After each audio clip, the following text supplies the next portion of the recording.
El día de hoy vamos a analizar el tema del canon bíblico. En la clase pasada estudiamos la infalibilidad y la inerrancia. Y bueno, nos hemos enfocado desde que empezamos a hablar de los fundamentos en distintas conclusiones al respecto de la Biblia, pero no habíamos llegado a definir propiamente la Biblia, ¿verdad? Estábamos explicando todo lo que nos lleva a entender por qué la Biblia es importante, pero el día de hoy vamos a enfocarnos en específicamente qué es la Biblia en el sentido de cómo llegamos a tenerla y por qué es confiable la Biblia que tenemos. Entonces, cuando hablamos la clase pasada de infalibilidad e inerrancia, concluimos que si la Escritura, la Biblia, es la palabra de Dios, y puesto que Dios no se equivoca, y Dios todo lo sabe, la consecuencia lógica es que la Escritura debe ser infalible e inerrante. Y definimos o hicimos una diferencia entre infalibilidad e inerrancia, porque aunque suenan igual, no son lo mismo. Yo puse un ejemplo: si yo contesto un examen y saco 100, fui inerrante en el examen. No tengo ningún error. La inerrancia implica que no hay errores. Pero aunque tengo un examen sin errores, eso no implica que soy infalible. Porque al decir que algo es infalible, habla sobre la capacidad de equivocarse.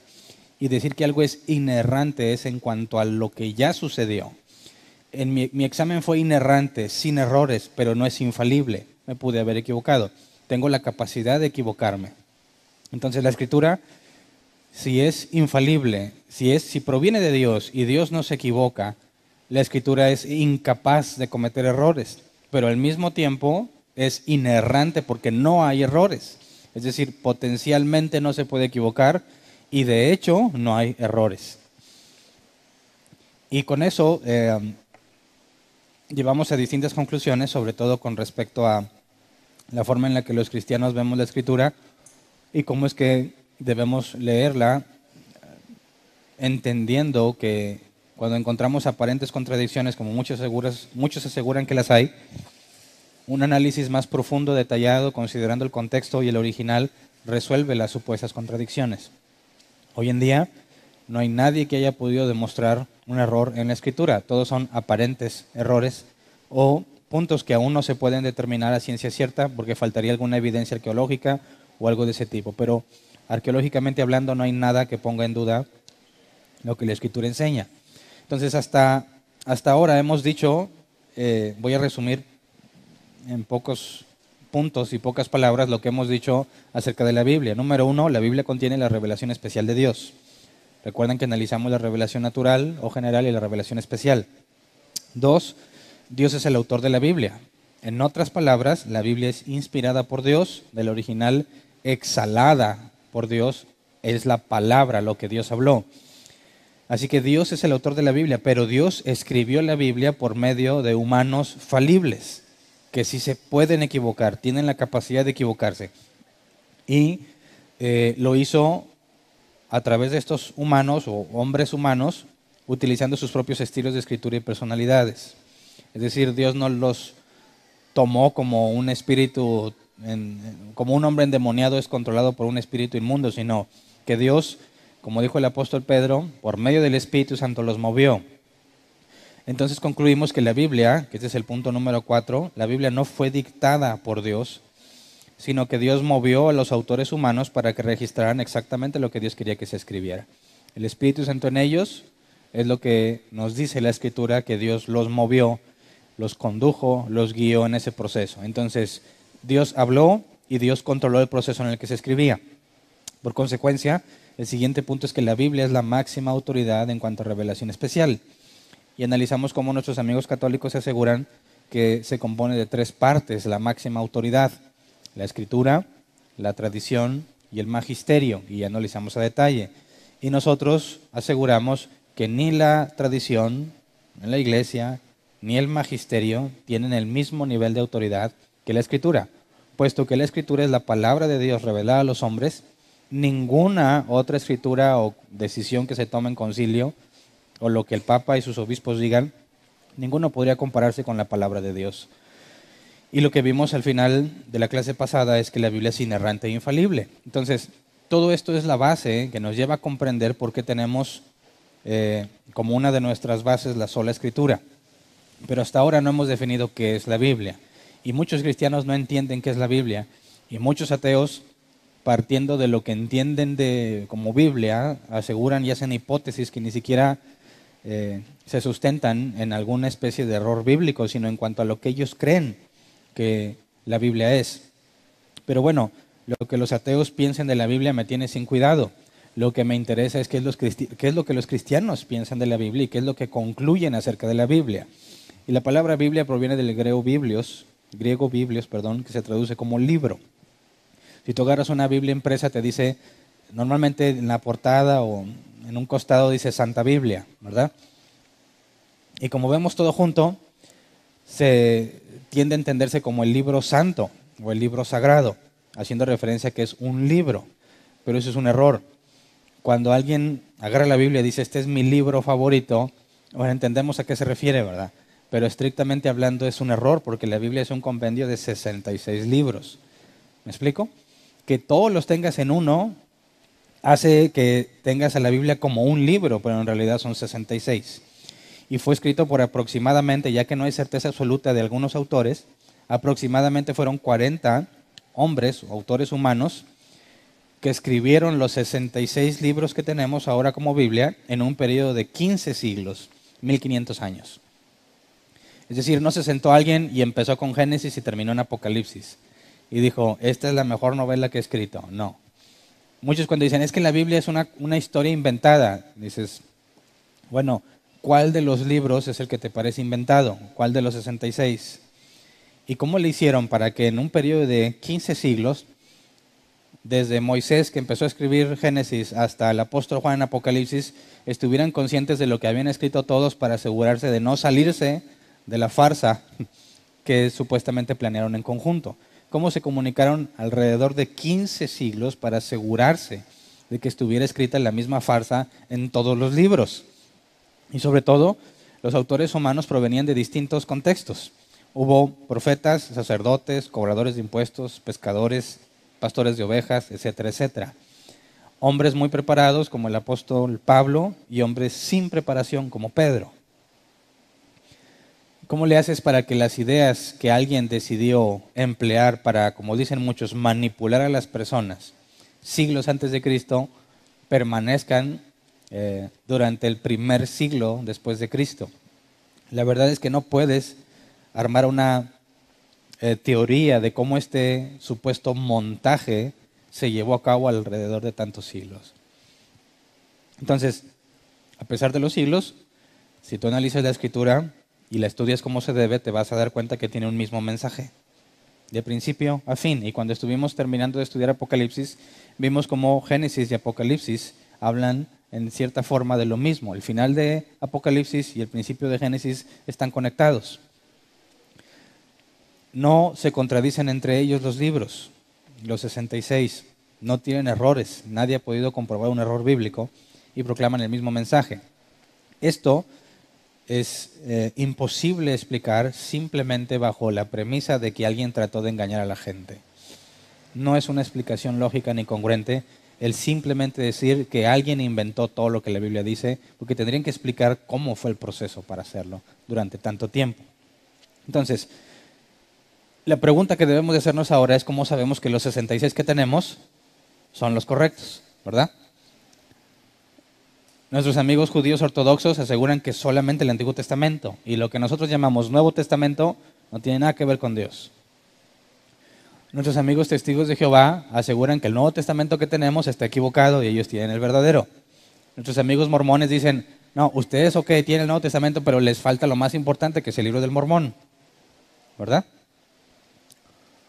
Y nuestros amigos católicos dicen, tienen bien el Nuevo Testamento, pero tienen mal el Antiguo porque les faltan libros. Si sabías, ¿no? Que comparas la Biblia cristiana o protestante con la Biblia católica y en el Nuevo Testamento vas a encontrar lo mismo. Pero en el Antiguo Testamento vas a encontrar más libros en la Biblia católica que en la Biblia protestante. Así que, ¿quién tiene la razón? Este es un argumento que muchos ateos utilizan para decir la Biblia no es confiable porque cada quien tiene la suya y todos aseguran que la de ellos es la buena, ¿verdad? Bueno, entonces, ¿cuál es el argumento razonable que nosotros podemos dar para asegurar que los 66 libros que nosotros tenemos son los correctos? Cuando hablamos de los 66 como una selección entre muchos otros, que ahorita vemos un número aproximado de cuántos había, estamos hablando de que cuando tenemos la Biblia con 66, estamos diciendo que esos son los reales. Estás hablando de una norma. Y de ahí el nombre del tema es canon bíblico. Y la palabra canon viene del griego canon con K, que se traduce como vara, norma, medida o estándar de medición. Cuando se compilan los 66 libros y se ponen juntos y le llamamos la Biblia, se está diciendo que esos 66 son la norma, son los únicos autorizados y que todos los demás que puedan haber existido, no. ¿Cómo llegas a semejante conclusión? Entonces, para entender cómo se formó la Biblia que tenemos de 66 libros, lo vamos a dividir el tema en dos partes, Nuevo Testamento y Antiguo Testamento. El más problemático, quizás para el protestante, a la luz de lo que está en el Antiguo Testamento y que es palabra de Dios, y que tenían un proceso riguroso de copiado y muy estricto que está comprobado. Hace poco leí que encontraron un fragmento de 2000 años de antigüedad, creo que era un pedazo de Jeremías, y lo compararon con los textos actuales y es idéntico. Es decir, que en 2000 años no sufrió corrupción. Es un método confiable en el Antiguo Testamento. En el Nuevo Testamento, ¿cómo le hacemos para justificar que esos 27 libros que tenemos en el Nuevo Testamento son palabra de Dios? ¿Bajo qué criterios se escogieron de entre más de 2000 documentos? ¿Y cuál es la probabilidad de que esos 27 hayan sido correctamente seleccionados? Entonces, por eso, el día de hoy nos vamos a enfocar solamente en el Nuevo Testamento y el próximo tema en el Antiguo Testamento. Entonces, para entender cómo es que tenemos el Nuevo Testamento, habría que analizar un poco de historia y repasar los argumentos más comunes en contra de la fiabilidad del Nuevo Testamento. Algunos dicen que fue Constantino quien decidió este sí y este no, y él ni siquiera sabía de Biblia, ni sabía de nada, pero como él era el emperador, pues todos le hicieron caso. Eso es un criterio. Otro es que es una bola de manipulaciones con tal de poder controlar a la gente. Otra idea es que esta idea de juntar la Biblia se la sacaron de la manga, que nunca había estado definida, hasta que un buen día a alguien se le ocurrió, seguramente porque no tenía que hacer, dijo, ¿por qué no hacemos una Biblia? Y dijeron, ahora le va, y se pusieron a hacerla. Créeme que no te lo estoy inventando, son cosas que yo he leído, que muchos ateos, incluso algunos cristianos, aseguran. Así que, si examinamos un poco la historia que tenemos del cristianismo, tendríamos que entender primero si el canon, o sea, la norma, fue algo que se inventó o algo que ya existía, y cuál es la razón por la cual decidieron compilarlas. Entonces, si analizamos la historia, sabemos que recién Cristo instituye la iglesia.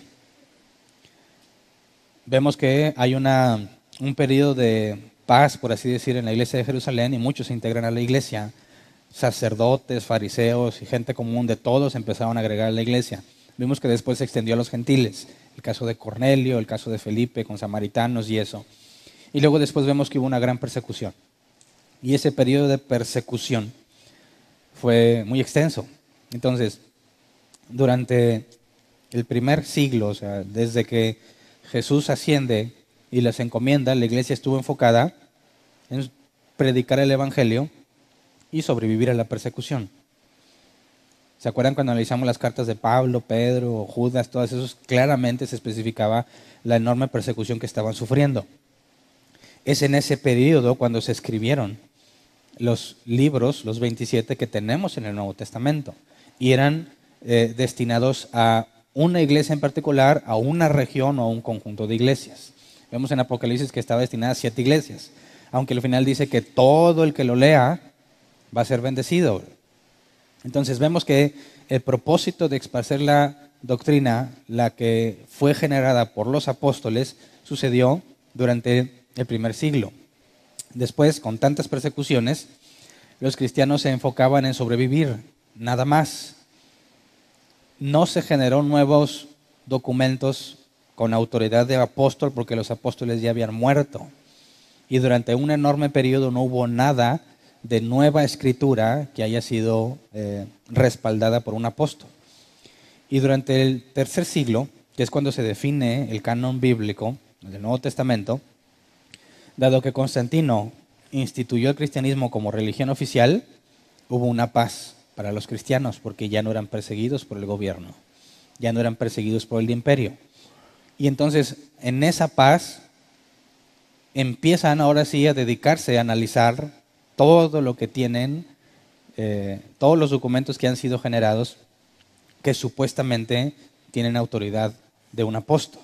Ahora es importante notar que Pablo y otros autores lucharon contra el gnosticismo. ¿Se acuerdan que analizamos esas ideas?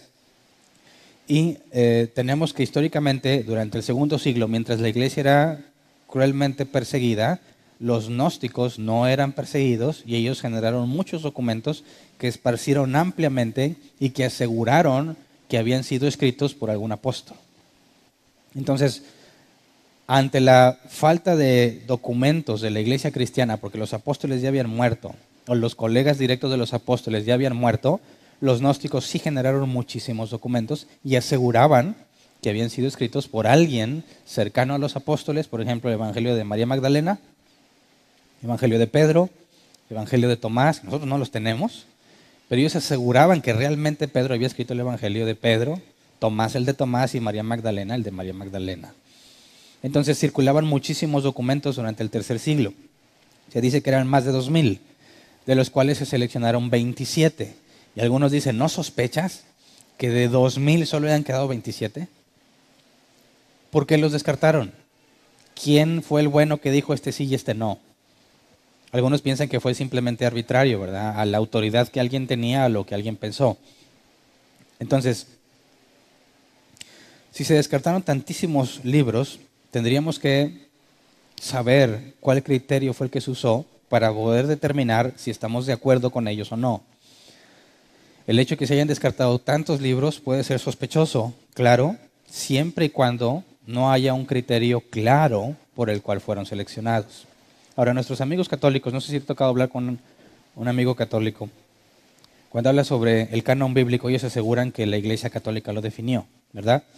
Y que nosotros, cuando los protestantes se apartaron de la Iglesia, quitaron los que no les gustaban y se los llevaron para no tener problemas. Pero cuando ellos dicen que la Iglesia Católica es la que definió la Biblia, en el sentido estricto de las palabras, la Iglesia Católica definió la Biblia, tenemos que estar de acuerdo. Decimos, sí, estamos de acuerdo, porque la Iglesia es católica, porque la palabra católico es universal.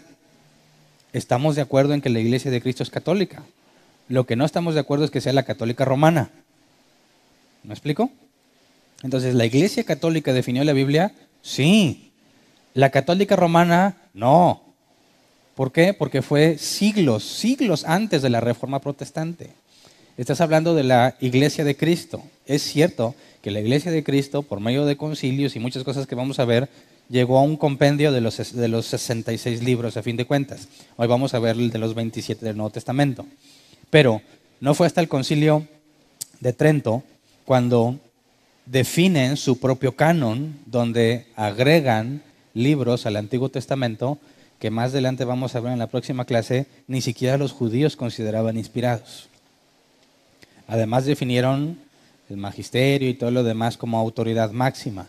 Es en ese momento cuando hablas de la Iglesia Católica Romana, porque antes de la Reforma era una sola iglesia que muchos sectores estaban totalmente corrompidos. Ya vimos que la intención de Lutero no era dividir, sino reformar. Y ante la negativa de volver a la Escritura como máxima autoridad, surge esa división. Así que ahora hablas de la Iglesia Católica Romana y de la Iglesia Protestante.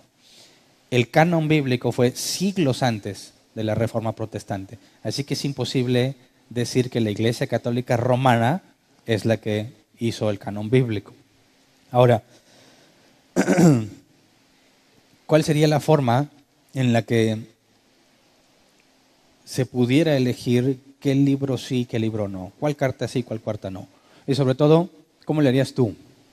Si a ti te preguntan ahorita, ¿por qué el Evangelio según Mateo está en la Biblia, ¿qué contestarías? Bueno, pues lo escribió Mateo. Mateo era un discípulo, apóstol. ¿Cuál es el problema de que lo que escribió un apóstol no lo quieras incluir? Bueno, ¿por qué tienes a Hebreos? Ah, caray. ¿Quién escribió Hebreos? No se sabe, porque lo tienes en la Biblia. ¿Cuál es el criterio? ¿Qué le contestas? Pues no sé, yo lo creo. Yo siento que es la palabra de Dios cuando lo leo. Ya vimos que esas líneas de argumentos no son correctas. Entonces, tendrías que decir, bueno, yo no lo escogí. Alguien lo escogió, pero tendríamos que saber por qué. Eso es importante que lo entendamos para nosotros poder determinar si estamos de acuerdo con esa selección o no. No se trata de que creas que lo que ellos hicieron fue bueno, porque te dije hace rato, tienes opciones, el libro del Mormón, la Biblia, el Nuevo Testamento modificado de los Testigos de Jehová, el judaísmo ortodoxo, tienes distintas fuentes porque veniste a escoger esta. Entonces, lo primero que debemos preguntarnos es qué los motivó a definir el canon bíblico. ¿Fue manipulación? ¿Fue simplemente no tenía nada que hacer o qué? Y cuando tú analices la historia, te vas a encontrar al hereje Marción. No sé si habías oído hablar de él. En el segundo siglo, este Marción fue expulsado de la iglesia por herejía. Ya hemos tenido experiencias de ese tipo, ¿verdad?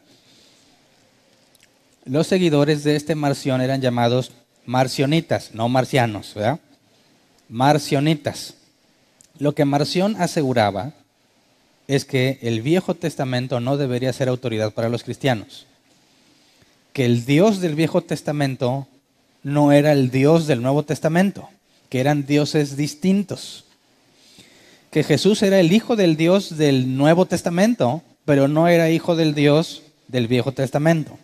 Que el Dios del Viejo Testamento era Dios, pero inferior al Dios del Nuevo Testamento, y que el Dios del Nuevo Testamento mandó a Jesús a librarnos de la enseñanza del Dios del Falso Testamento. ¿Cómo ves? Él aseguró que en su tiempo, en el 144 después de Cristo, si te fijas es reciente, tenían poco de que habían fallecido los apóstoles. Él aseguraba que eran dos dioses. Fue expulsado y cuando fue expulsado se salió y fundó sus iglesias porque encontró mucha gente que apoyaba su doctrina.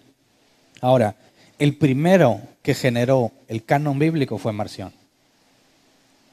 Él aseguró que dado que el Dios del Antiguo Testamento es inferior y una especie de Dios malvado, que cuando escribió el Viejo Testamento lo que quería era meter a la humanidad en problemas, dijo entonces el Viejo Testamento no puede ser parte del canon y lo descartó completamente.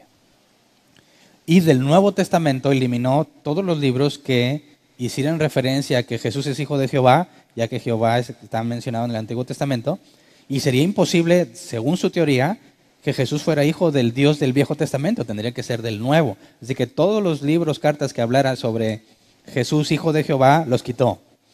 También todo lo que dijera que alguna profecía del Antiguo Testamento se había cumplido, porque si el Dios del Viejo Testamento era malo, nunca se podría cumplir lo que él decía.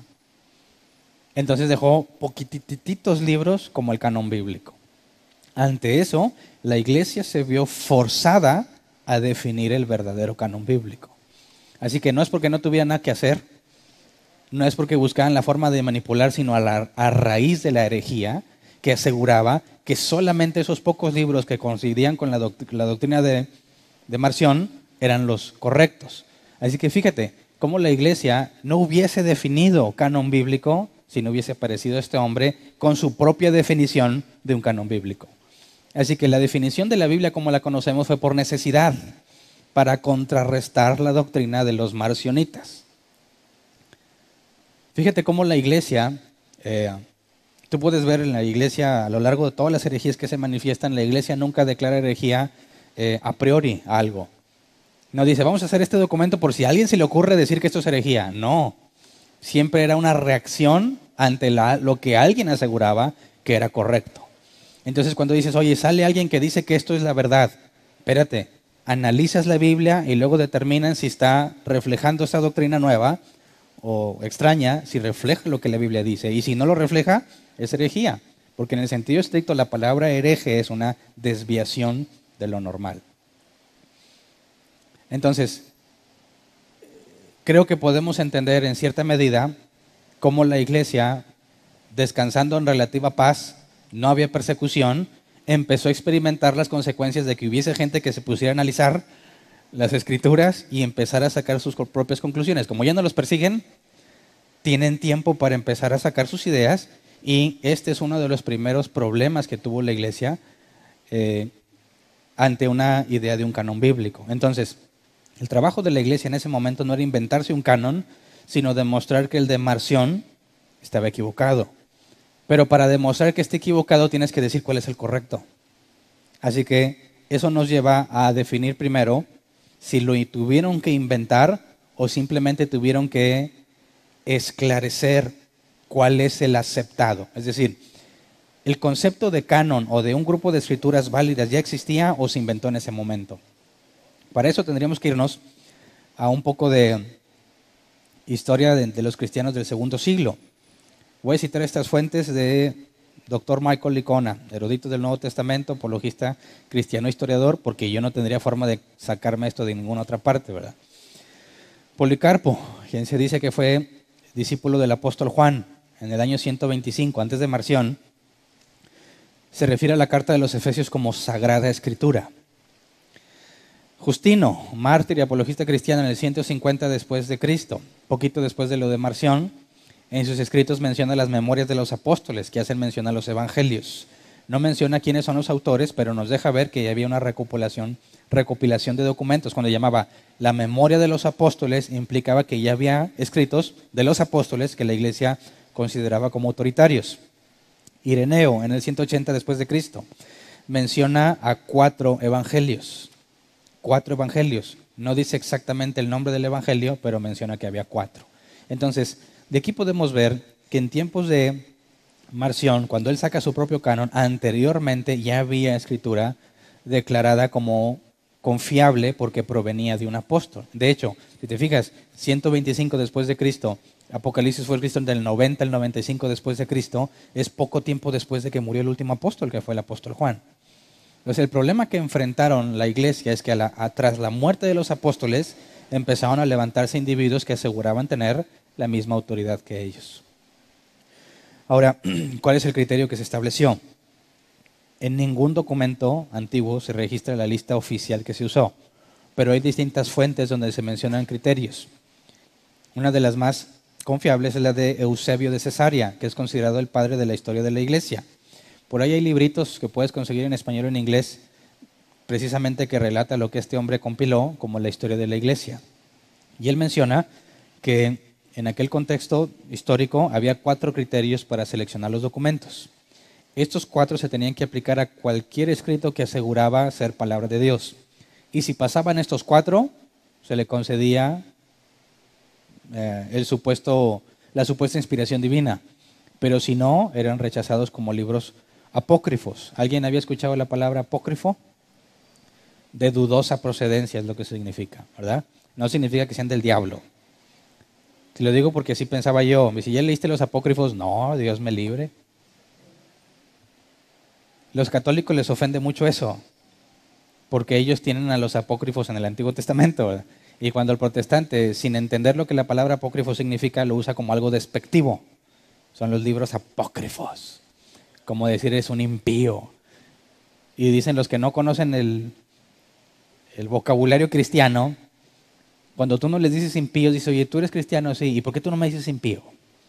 A veces ni siquiera saben lo que significa impío, pero sí les dicen en término despectivo. Por eso la Iglesia Católica también les llama deuterocanónicos, ¿verdad? Y ya no se oye tan feo, es más, se oye más intelectual, ¿verdad? El punto es que se le considera apócrifo porque dudas de que realmente haya sido escrito por quien asegura haber sido escrito, o que, indistintamente de quién lo escribió, dudas de que realmente se ha inspirado. Y vamos a ver la próxima clase por qué Primera y Segunda de Macabeos y todas esas no consideramos que sea palabra inspirada por Dios, pero será en la próxima clase cuando veamos el Antiguo Testamento. Para efectos del Nuevo Testamento, los 4 criterios son estos. Número 1, que fuese escrito por un apóstol o uno de sus colegas respaldado por un apóstol. Es decir, el Evangelio según Mateo pasa este criterio. Sí. El Evangelio de Juan. ¿Sí? ¿Qué más? ¿Las cartas de Pablo? Pues sí. Pero ¿cuál no pasaría el criterio? Bueno, aparentemente, si yo te pregunto, ¿y el Evangelio de Lucas y el libro de los Hechos? Lucas no era apóstol. ¿Pasa este criterio? Espérame, es que haya sido escrito por un apóstol o por uno de los colegas del apóstol respaldado por el apóstol. Y tenemos que Lucas fue un compañero de Pablo y de quien Pablo, dado que lo acompañó en sus viajes, pudo haber recibido toda esa información. Así que el hecho de que Lucas haya sido compañero cercano de Pablo lo hace pasar esta prueba. En el caso del Evangelio de Marcos, Marcos no era un apóstol, pero hay registros históricos que se asegura que recibió las memorias de Pedro. Por el nivel de detalle es algo que es imposible que Marcos hubiera escrito en ciertos puntos y se atestigua que son las cosas que Pedro le enseñó. Entonces por eso es aceptado. Pero ¿qué me dices de Hebreos? Ya que no se sabe quién es el autor. En aquel entonces, nada más estamos viendo el primer criterio, ¿verdad? En aquel entonces se consideraba que Pablo o un colega de Pablo lo había escrito. Y por eso, bajo ese primer criterio, pasó la prueba. No se sabe ahora con certeza si lo escribió Pablo o no. En aquel entonces se consideraba que Pablo o uno de sus colegas lo había escrito. Y por eso pasó la primera prueba. Pero tienes ahora la segunda prueba, la enseñanza ortodoxa. La palabra ortodoxo es aquello que cumple normas tradicionales y generalizadas o que sigue fielmente los principios de una doctrina. O sea, que si hay algo que tú normalmente haces, por ejemplo, si cada viernes vas y comes a un restaurante particular, simplemente porque es viernes, y no pasa un viernes y que no comas, y luego viene alguien que se agrega a la familia y todo se integra a la práctica de todos los viernes ir al mismo lugar, y luego se integra otro que dice, no, pues yo no voy en viernes, él ya no es ortodoxo. ¿Me explico? Ya no se apegó a las costumbres, no se apega a lo que normalmente se hace. Entonces, cuando hablamos de enseñanza ortodoxa, se considera algo ortodoxo si va de acuerdo a la enseñanza de los apóstoles y a la enseñanza de Jesús. Es decir, el principal núcleo de los criterios, el núcleo principal es lo que los apóstoles enseñaron, lo que Jesús mismo enseñó y está escrito a través de un apóstol o un colega de apóstol. Ese es el núcleo. El siguiente criterio es una capa, digamos, secundaria o superior y depende de si se parece a esto, si concuerda con lo que Jesús y los apóstoles enseñaron. Ya vimos que en el Nuevo Testamento la revelación especial fue por medio de los apóstoles. Así que lo que se trata es de que lo que esté en el Nuevo Testamento siempre esté fundamentado en Jesús y en los apóstoles.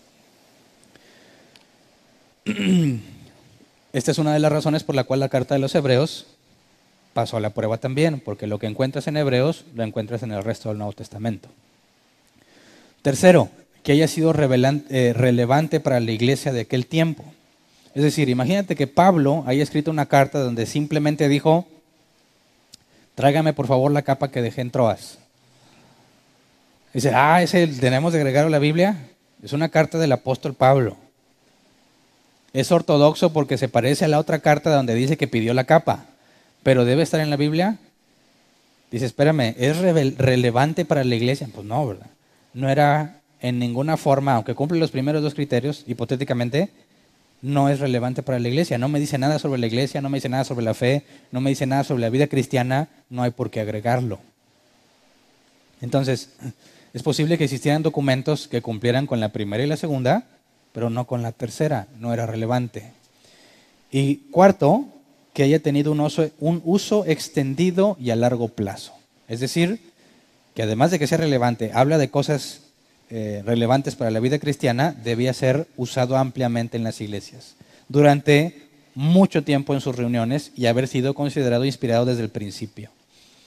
O sea que ningún nuevo documento podría pasar esa prueba. Tendrían que demostrar que la iglesia históricamente lo ha usado como base en la vida, durante la vida de los apóstoles. Es que veamos esto. Mientras los apóstoles estaban vivos, ¿alguien podría sacar su evangelio y decir que es de un apóstol? No, porque el apóstol que está vivo puede decir no seas mentiroso, ¿verdad? Asunto arreglado. El problema es cuando se mueren. No le puedes preguntar si realmente lo escribió o no.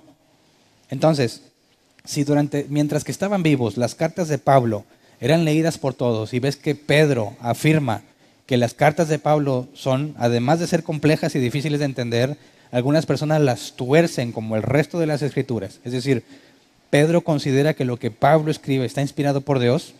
Vemos que si durante la vida de ellos la gente las usaba y ninguno ponía en duda, dado que el autor estaba vivo y el propio autor no descalificaba ese texto, entonces es válido que lo consideremos como parte de la escritura inspirada.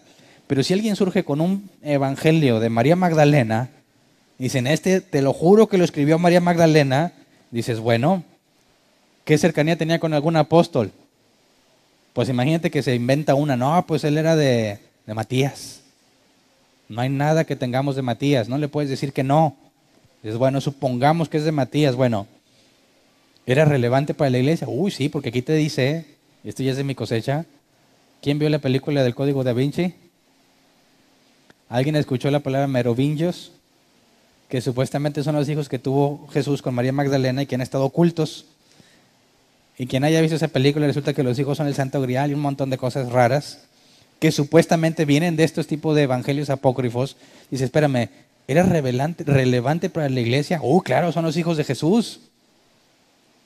Ok, la iglesia los usó y los consideró inspirados, y tenemos registro de que las iglesias los leían. No, entonces no puede ser incluido. Ahora, ¿en qué año se escribió?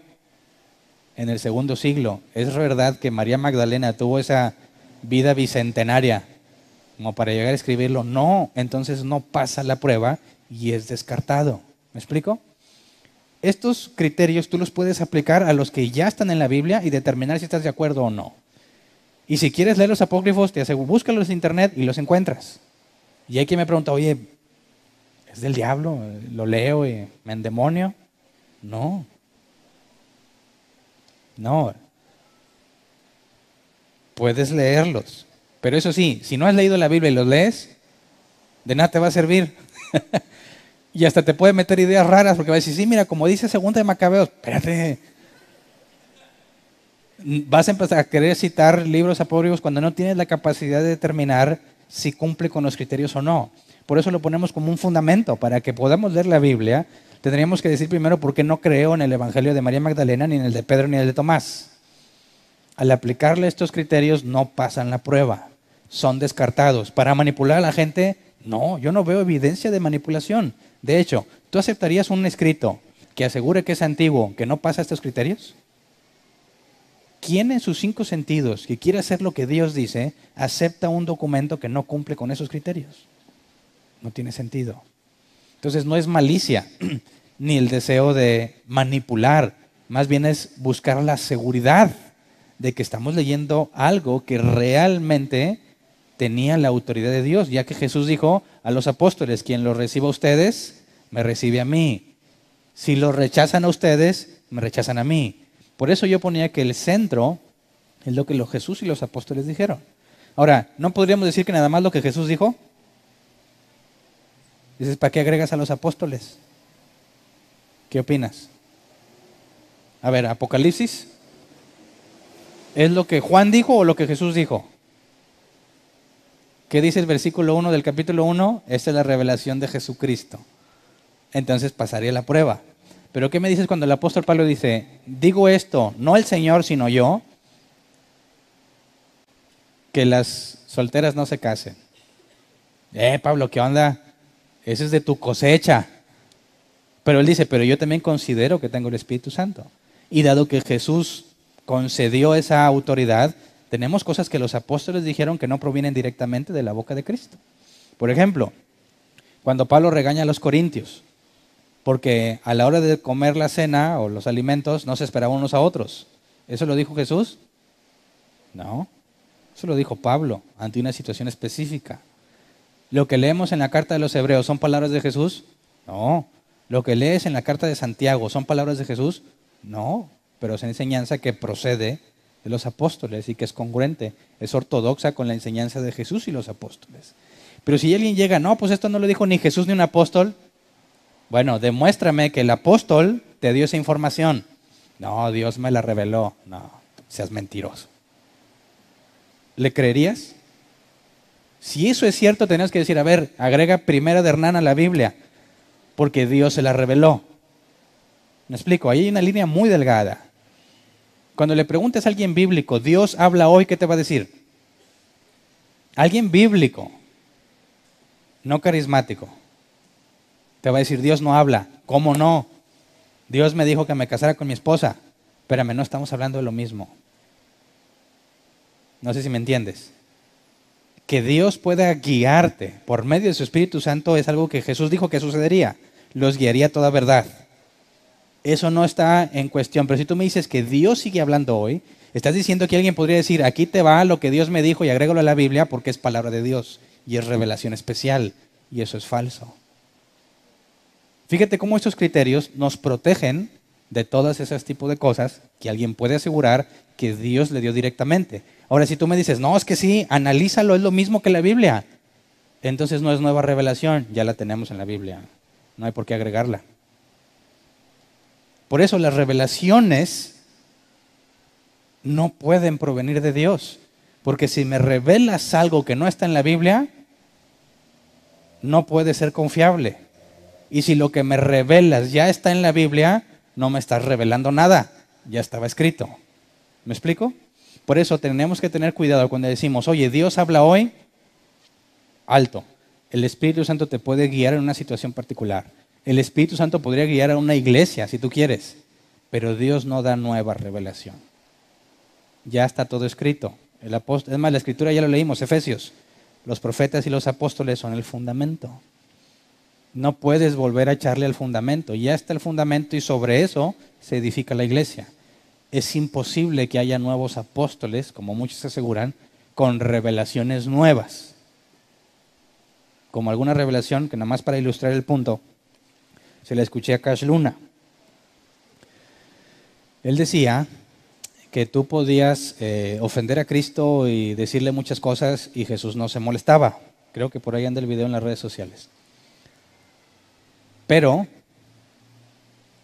si te atrevías a ofrendar mal, Dios perdía el control. Jesús se salía de las casillas. Porque Él podía tolerar muchas cosas excepto que ofrendaras mal. Y eso es algo que Cash Luna asegura que Dios le reveló. Pongámosle los criterios. ¿De dónde viene eso? Él asegura que viene de Dios. Bueno, ¿hay algo en la Biblia que respalde semejante afirmación? ¿No tenemos que la vida pobre es la que menos dio y Jesús dijo que es la que más había dado? ¿No sería la peor persona que pudo haber ofrendado la vida pobre que dio bien poco? Así que contradice gravemente la enseñanza de Cristo, lo que Él asegura que Dios le reveló. ¿Aplicas el criterio de su enseñanza? ¿Proviene de un apóstol? No. ¿De algún colega? Tampoco. ¿Cuál es el siguiente criterio para no equivocarme a la forma de decirlo? Enseñanza ortodoxa. ¿Se apega a lo que la Escritura enseña? No, la contradice. ¿Es relevante para la iglesia? No, porque la contradice. Su uso extendido y a largo plazo por la iglesia tampoco, porque no hay nada parecido en la Escritura. Por eso la descartamos. ¿Me explico? Fíjate bien que no es por si me gusta o no, por si sirve o no sirve. Aquí hay otra palabra que tenemos que considerar, que está en cierta forma muy de moda. Pragmatismo. Que esto los cristianos lo usan mucho, aunque no conocen la palabra. Pragmatismo se puede entender en palabras simples. Si funciona es porque es verdadero. Si no funciona es falso. ¿Me explico? Un ejemplo. Si yo salgo a evangelizar y les digo, humíllense ante Jesús, renuncien a su vida cotidiana y busquen, dejándolo todo, seguir a Cristo. Y en donde lo haya predicado, nadie levantó la mano para seguirme en la vida cristiana. Según el pragmatismo, ese estilo de predicación no puede venir de Dios porque no funcionó. Pero si yo me paro y digo, ¿Quién quiere tener éxito en la vida? Si estás enfermo, Dios te va a sanar. Si estás pobre, te va a prosperar. Si tu familia deshecha, Dios la va a restaurar. ¿Quién quiere ser cristiano? Amén. Dicen, eso proviene de Dios porque funciona. Pongamos, ¿le funciona a Cash Luna su enseñanza? Sí, le funciona. Como no tienes una idea. ¿Eso significa que proviene de Dios? No. ¿Verdad? Si el pragmatismo fuese cierto en nuestra cultura mexicana, ¿quiénes serían los más bendecidos?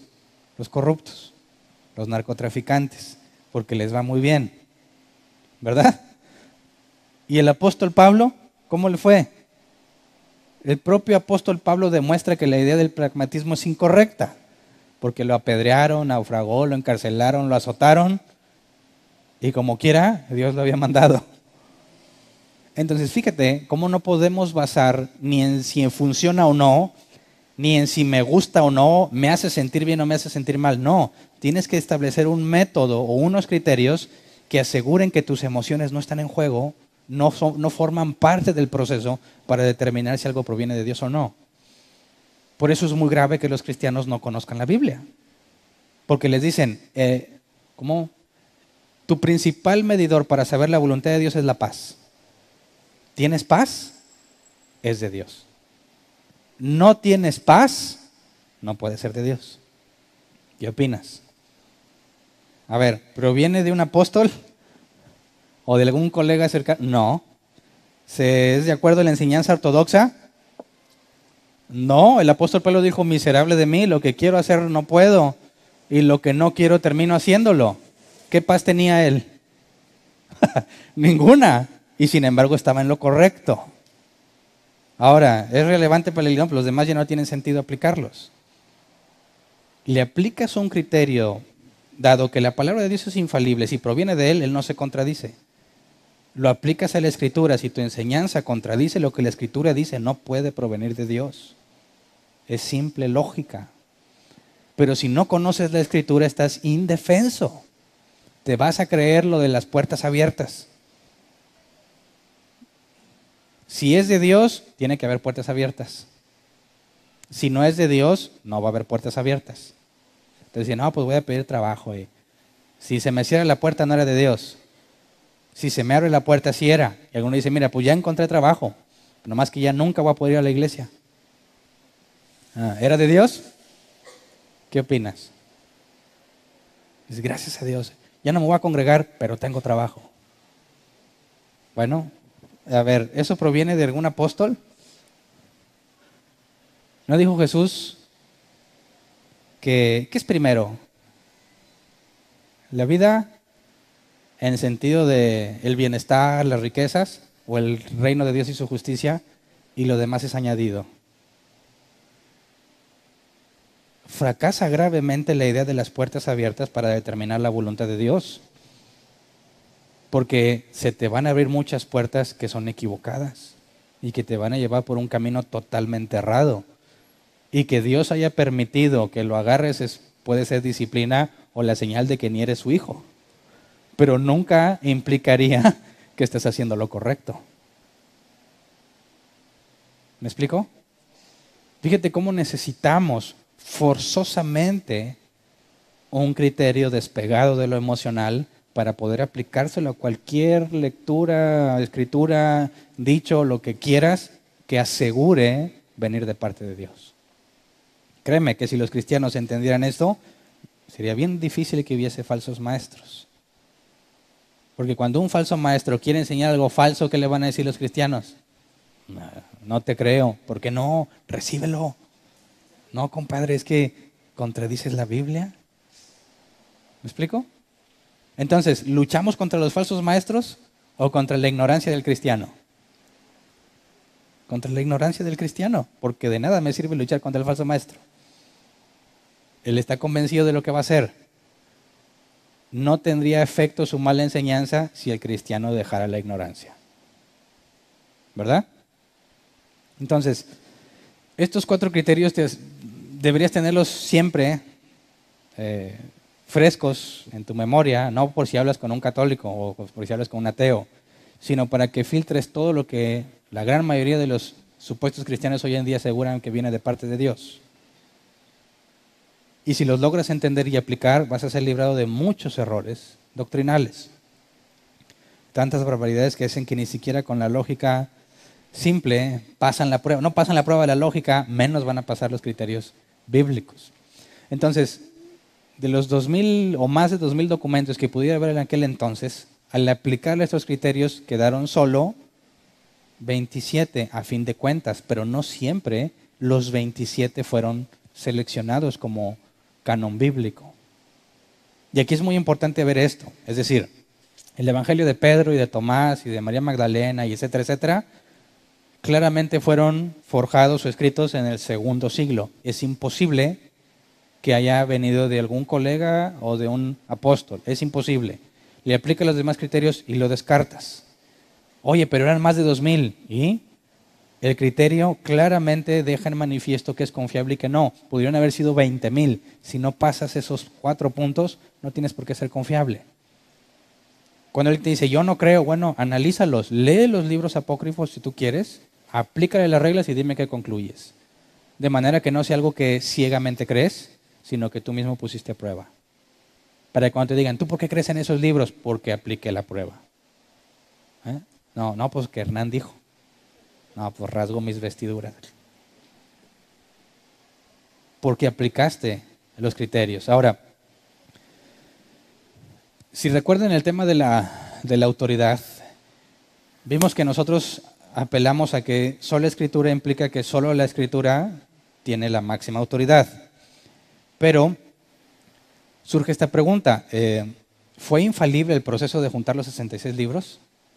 O sea, los 66 libros que tenemos son infalibles, decimos. No hay errores en ellos, provienen de Dios. Pero el juntarlos, ¿fue infalible? Fíjate bien, Pedro dijo que los hombres hablaron movidos por el Espíritu Santo. Ahora, ¿fueron los hombres movidos por el Espíritu Santo para tener los 66 libros? ¿Qué opinas? Si me dices que sí, entonces el proceso de selección fue infalible o debió ser infalible, ya que Dios tuvo control del proceso.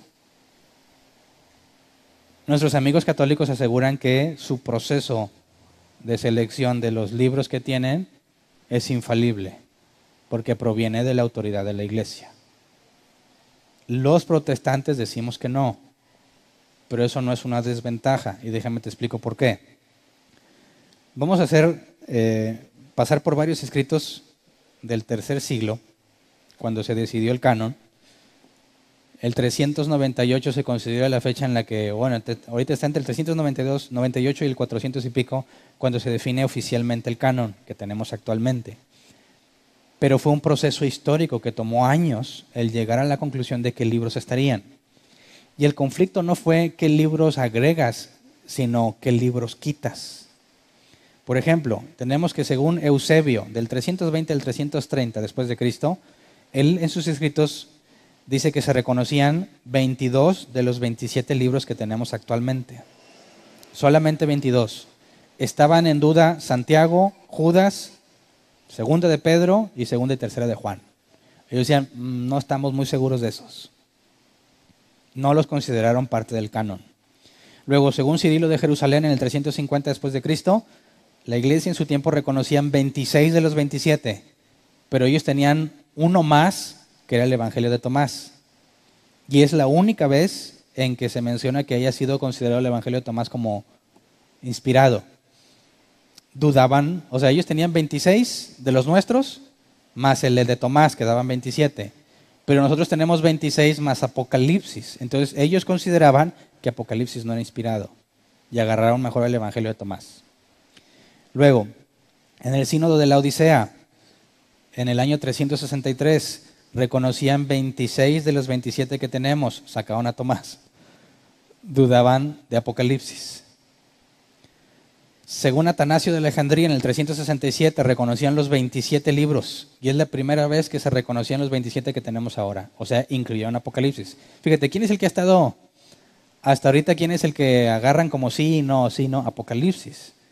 Porque si tú buscas, a ver, dame Apocalipsis, se parece a todas las enseñanzas, está medio raro porque dice muchas cosas nuevas, ¿verdad? Ahora, según Gregorio Nacianceno en el 390, los mismos 27 libros. Según Jerónimo o San Jerónimo en el 394, los mismos 27 libros. Según Agustín de Hipona, entre el 395 y el 400, los mismos 27 libros. Según el Concilio de Cartago, volvieron a sacar Apocalipsis. Y finalmente, en el 419, en una reunión otra vez del Concilio de Cartago para reexaminar lo que habían dicho, terminaron incluyéndolo. Y es ahí donde ya se definió lo que tenemos. ¿Cómo lo definían? En base a los criterios establecidos. Si te fijas, en ningún momento, excepto el Evangelio de Tomás, una vez fue considerado como válido. En todas las demás, antes y después, no fue considerado como un libro inspirado. Entonces, dado que, si te fijas, que agregaban y que quitaban, y que agregaban y que quitaban, ¿cuál es la conclusión lógica? ¿Fue infalible el proceso o no? No. Porque si alguien dice, el Espíritu Santo dijo, Apocalipsis sí es, en la autoridad de la iglesia, y luego años después se reúne en la iglesia y dice, Apocalipsis no es. Pasan años y le dicen, no, pues que sí era. Y luego que no era, y luego terminan que sí. ¿Dónde estuvo el control de Dios en la selección? No puedes hablar de eso. Por eso nosotros, esta es una prueba contundente, nosotros no creemos en la infalibilidad ni del Papa, ni de los obispos, ni de la iglesia. Solamente en lo que Dios inspiró, en los manuscritos originales. Sin embargo, nuestros amigos católicos aseguran que, además de los 27 que coinciden con nuestro Nuevo Testamento, más otros que agregan al Antiguo Testamento, aseguran que esa decisión es infalible y los mete en serios problemas, porque cuando lees estos libros, a los que nosotros llamamos apócrifos o deuterocanónicos, contradicen la Escritura. Tú tendrías entonces que confiar que a pesar de las contradicciones, realmente el Espíritu los usó, cosa que es imposible que Dios se contradiga a sí mismo, ¿verdad? Si Dios es omnisciente y se contradice, es imposible que sea omnisciente, ¿verdad? Es lo mismo, decimos, si Dios se arrepiente, tienes un problema con la omnisciencia, porque para que Dios cambie de opinión, tendrías que considerar dos opciones. ¿Se le escapó algo o fue incapaz de verlo? Tú dices, ¿sabes qué? Yo puse a Hernán en el libro de la vida, pero me salió muy arisco y muy necio. ¿Sabes qué? Lo borro. Pero Hernán se arrepintió. Dijo Dios, no me esperaba que Hernán se fuera a arrepentir. Échame otra vez. Hernán Valdés, vámonos. Muchos piensan que así es Dios, ¿verdad? Qué grave error. ¿Dónde dejaste la omnisciencia? Es decir, me estás diciendo que Dios dijo en el principio, se va a salvar a Hernán. Y luego ya en el tiempo dijo, rayos, me equivoqué. Y luego, no, sí se salvó, ¿ya ven? A fin de cuentas se cumplió lo que yo dije. No. Si Dios dijo, Hernán, desde antes de la fundación del mundo, es imposible que se equivoque. Es imposible que cambie de planes. Él no se desdice. ¿Me explico? Cuando hablamos de la Escritura, la regla principal, cuando ponemos a Jesús y a los apóstoles, está en la congruencia entre ellos. Es imposible que algo provenga de Dios si se contradice en sí mismo. Así que, al contrario de la Iglesia Católica, nosotros aseguramos que no hay infalibilidad en la Iglesia. O sea, que claramente el proceso de establecer el canon tuvo sus problemas de contradicción, ¿verdad? Sí, no, hasta que quedó establecido. Hoy en día nadie duda de que estos libros son. O sea, nosotros aseguramos que los 66 libros son correctos al aplicarle mínimo los 27 del Nuevo Testamento que ya analizamos, los consideramos correctos. Sin embargo, aseguramos que no fue infalible el proceso con el cual fueron recopilados. Una vez surgió la pregunta aquí en una predicación, ¿qué pasa si encuentran un manuscrito enterrado? Imagínate que fue el Evangelio de Pedro. Y saber, está junto con manuscritos del primer siglo. Así que sería imposible que haya sido escrito después. Y encontraras hipotéticamente evidencia suficiente que atestigua que Pedro lo escribió, ¿lo agregarías a la Biblia? Espérate, ya me dijiste que hay más criterios. Bueno, su enseñanza es ortodoxa, sí. Fue usado en la iglesia. A mí nadie nos habíamos dado cuenta, pero resulta que ahí sí está registros de que las iglesias lo usaban. ¿Lo agregabas? ¿O no? ¿Quién sí lo agregaba? Bien poquitos. Levante la mano el que no lo agregaba.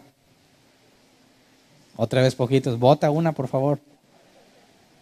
Arriésgate. Levante la mano el que sí lo agrega. Porque pasó los 4 criterios. Levante la mano el que no lo agrega. Ok.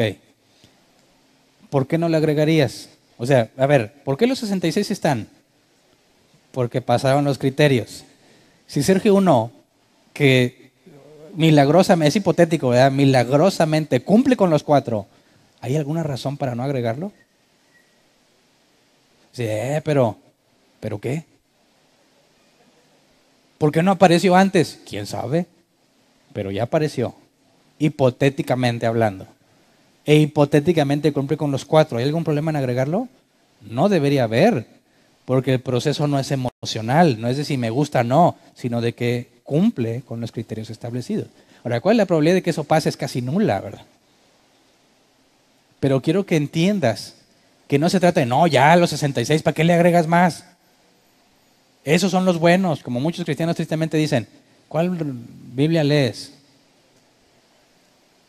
No se te ocurre decirles que el NBI. La NBI. ¿Cuál? NBI. La NBI, hombre, esa es del diablo, está manipulada. ¿Sí sabías que el dueño es homosexual? Y se agarran una historia de la cual no hay sustento. La buena es la Reina Valera 60. Esa es la de Dios. Y dices, ¿realmente crees? Fíjate bien cómo empezamos a poner la confianza de la Escritura que tenemos en criterios comprobables.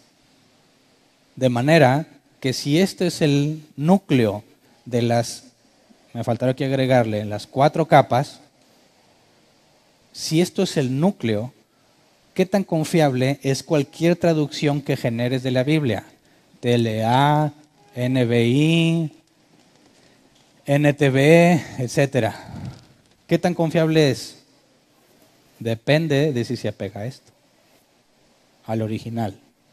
Entonces, ¿podemos decir que la Reina Valera 1960, esa es la única buena? Claro que no, eso es absurdo. Para empezar, no es la original. Es de 1960. Pero es confiable en el grado en que se apegue a los originales. Por eso, no te cases con una sola versión. Te vas a llevar cada sorpresa cuando leas la TLA. Y dices, caray, ¿esto de dónde se lo sacaron? Bueno, luego lee la NBI y medio se parecen. A veces agarra monte una feo. A veces entre las dos no te pones de acuerdo, agarras otra y medio le entiendes, pero te vas al original. Y luego agrégale, ¿son los textos mayoritarios o el texto crítico? Y dices, Santo Padre. No, pues a lo mejor son los críticos. Y te tienes que ir más abajo y más abajo. Pero, ¿tienes que hacer eso siempre cuando lees la Biblia? No. Porque hay un muy buen grado de traducción fiel en las Biblias que tenemos. Son ciertos detalles donde tienes que profundizar mucho para poder resolver qué fue lo que originalmente dice. Ese es el problema con la falsa doctrina, que se cuelgan de muchos de ese tipo de cosas, ¿verdad? Y que escapa a la vista de un lector simple de la Biblia. Se requiere que alguien se meta más adentro y diga, eso está mal traducido, por eso es incorrecto. ¿Me explico? Porque si tú dices, y Jesús lloró, hombre, ¿habrá llorado realmente? Vamos al original. ¿Lloró o no lloró? Y luego, ¿por qué lloró? ¿Estaba enojado o estaba triste? ¿Se puede llorar por alegría? ¿Por tristeza? ¿O también por coraje o impotencia? ¿Cuál de las 3 es? Bueno, si te empiezas a meter el original y examinas la palabra, no te habla de tristeza necesariamente, habla de un coraje, enojo por falta de fe. Y dices, no puede ser, yo siempre pensé que Jesús dijo, pobrecitos. Él ya sabía que Lázaro iba a resucitar, ¿verdad? Entonces, hay ciertas cosas que necesitas profundizar para ver qué es lo que realmente tenemos registro de que se dijo. y luego ver si nuestras traducciones son confiables en esa parte. ¿Me explico? Pero por lo pronto, los 27 libros que tenemos, tú puedes aplicarle la prueba. Me dices si estás de acuerdo o no. Dice, a mí no me gusta ese, pues estás en libertad, ¿verdad? Decir que no te gusta. Pero si le aplicas los criterios y pasa, sale sobrando si te gusta o no. Porque no es emocional, ¿verdad? Es objetivo. Entonces, con eso terminamos la primera parte. Vamos a ponernos de pie y vamos a orar antes de pasar a la sección de preguntas. Si te fijas, no toqué la Biblia en cuanto a un pasaje. Porque ¿cómo puedes explicar la formación del canon con la Biblia? No se puede. No hay ningún pasaje que te diga, y escogeréis a este y a... No. Eso es más de la historia del cristianismo. Y es importante que como cristianos estemos enterados a cierto nivel de lo que la historia del cristianismo enseña, sobre todo en el tema de herejías. Porque muchas de las herejías modernas no son modernas, son muy antiguas y ya han sido declaradas herejías. Sin embargo, como no sabíamos, caemos en el mismo engaño en los tiempos del siglo en el que se cayó, y cuando la iglesia definió herejía y lo demostró, se supone que nosotros ya no deberíamos caer en ese problema. Pero como no sabemos, ahí vamos otra vez. ¿Verdad? Entonces, hagamos el esfuerzo, no descuidando la Biblia, sino además de la Biblia, empezar a buscar literatura que te hable de la historia del cristianismo. Hay mucho en internet. Y empezar a entender cómo es que llegamos a cómo estamos. Y si te fijas, tenemos la misma Biblia que leían en el tercer siglo. ¿Cuántos siglos han pasado? Y estamos leyendo lo mismo. Olvídate que las manipulaciones no tienen ningún sustento asegurar eso. Así que pidámosle a Dios esto. Lo dije en la clase pasada, esto no se trata de acumular conocimiento en tu cerebro.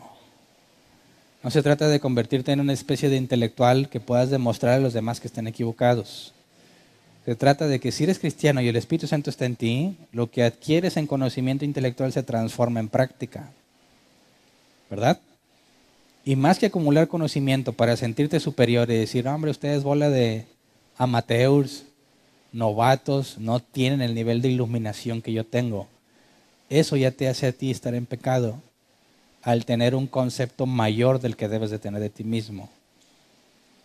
Así que la idea es que todo este conocimiento, si es nuevo para ti, te debe de llevar necesariamente a la humildad, porque acabas de ver cuán ignorante eres. ¿Verdad? Y mientras más sabes, ¿qué aprendes? Mientras más sabes, más te das cuenta de lo que ignoras. ¿Verdad?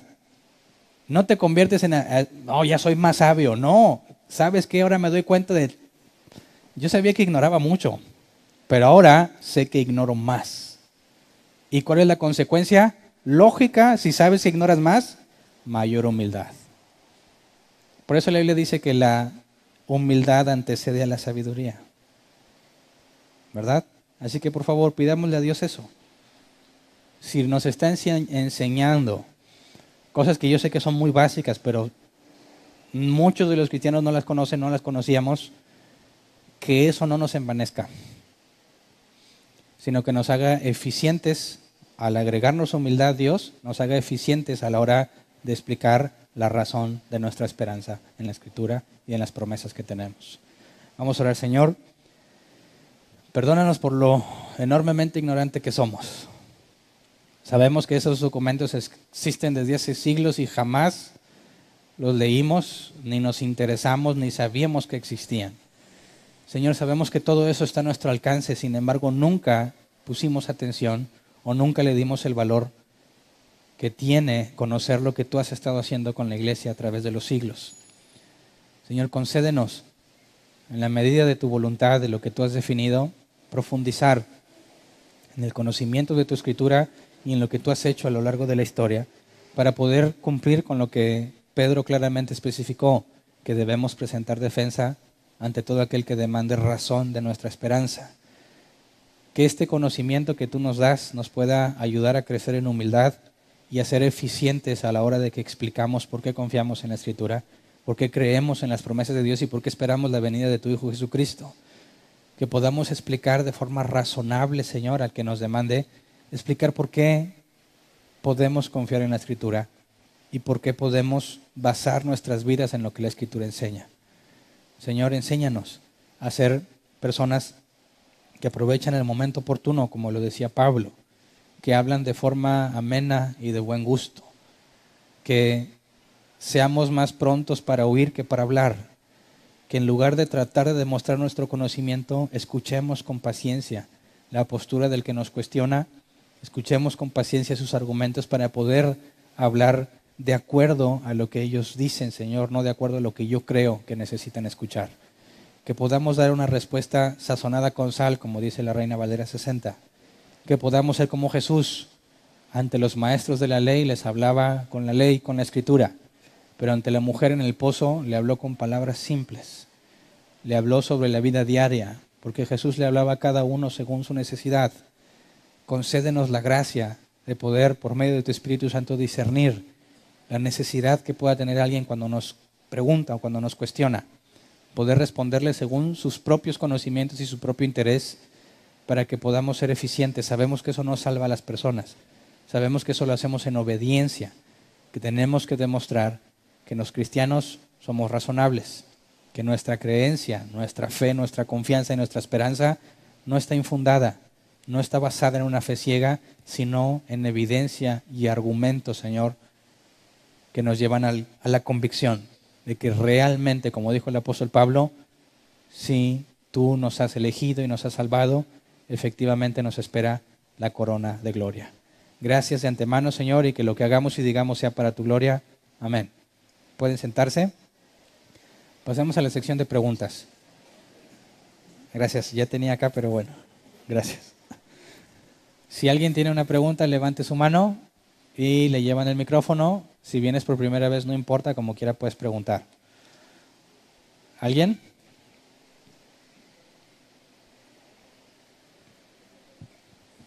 Gracias.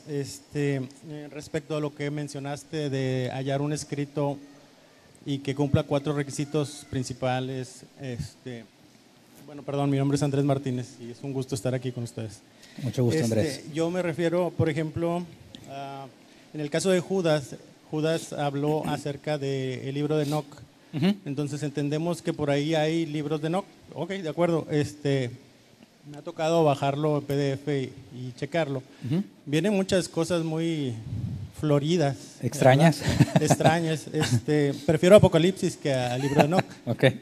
Pero dice en Judas, capítulo 1, versículo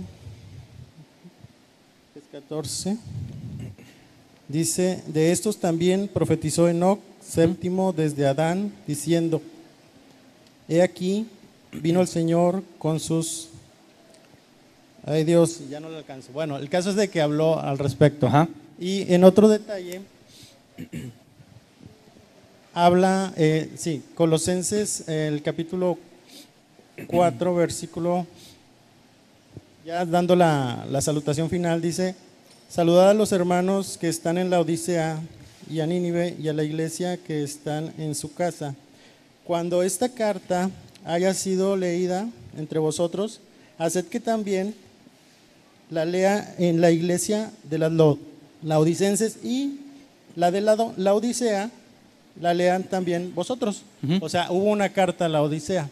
Entonces, definitivamente hay escritos que en un momento determinado pueden tener escritura bíblica, fidedigna, fuerte, que en un momento, imagínate que se encuentre el libro de la Odisea o la carta de la Odisea, dices, ay Dios, inspirada porque Pablo y todo lo demás. Pero siento yo que el Espíritu nos guía a toda verdad, a toda justicia, y lo que tenemos, lo tenemos, y es suficiente. A Satanás, es suficiente, ¿verdad? Es suficiente. Eso, como yo decía a una persona, ¿por qué antes era ateo y ahora dice, por medio de la ciencia ya conozco a Dios? Siento yo que ese conocimiento no es una fe genuina, porque Jesús dijo, Tomás, porque viste, creíste, bienaventurados aquellos que sin ver creyeron. Y la fe es la que viene de Dios. Siento yo que tú crees la Escritura porque el Espíritu Santo te guía a ella, ¿verdad? Ok. Bueno, aquí veo dos cosas. en cuanto al libro de Enoc, no es considerado inspirado, de hecho es considerado apócrifo, ni siquiera es un libro que haya sido puesto en duda para ser incluido. Y el hecho de que Judas lo cite no lo eleva a la categoría de un libro inspirado, ¿no? Es lo mismo que Pablo hizo en Hechos 17 al citar a algunos de los escritores griegos diciendo que descendemos todos de Dios. Pablo habla de que hay verdad en ese escrito, como nosotros también aseguramos. No toda la verdad está en la Biblia, y quisiera ser muy detallado en eso. No toda la verdad está en la Biblia, porque si alguien escribe un libro donde analiza la Biblia y es fiel en su análisis, también hay verdad en ese libro. ¿Por qué? Porque se apega a la verdad bíblica. En el asunto del libro de Enoc, Judas está asegurando que hay verdad en el libro porque demuestra en conjunto con otras citas que Dios va a juzgar, pero en ningún momento lo eleva a escritura inspirada, como Pablo tampoco elevó a los poetas cretenses que citaban o describían a los cretenses como glotones y todo ese tipo de cosas. Hay verdad en su afirmación, pero no es inspirado. Y en cuanto a las cartas, por ejemplo, que decías, en la última parte, sabemos que tenemos primera y segunda de Corintios, pero en realidad son segunda y cuarta, porque hubo una carta previa, el propio apóstol lo deja en claro, hubo una carta previa a lo que le llamamos primera y hubo una carta intermedia entre lo que llamamos primera y segunda. Si aparecieran y nos da información, pues es cierto que pudiésemos, si cumple con todas las pruebas, pudiese ser considerada como parte de la Escritura. Pero luego en la parte que mencionas del conocimiento que se adquiere por la ciencia, que no sería una fe válida, aquí habría que hacer una distinción. ¿Consideras que cuando Jesús dijo, en aquel día muchos me dirán, Señor, Señor, en tu nombre echamos fuera demonios y sanamos enfermos, hicimos milagros, y Jesús le dice, apartaos de mí, hacedores de maldad? ¿Tú consideran que ellos, los que le reclamaban a Jesús, que habían hecho milagros y en su nombre habían hecho cosas, tenían una fe verdadera? ¿No? Entonces, ¿no estaban convencidos?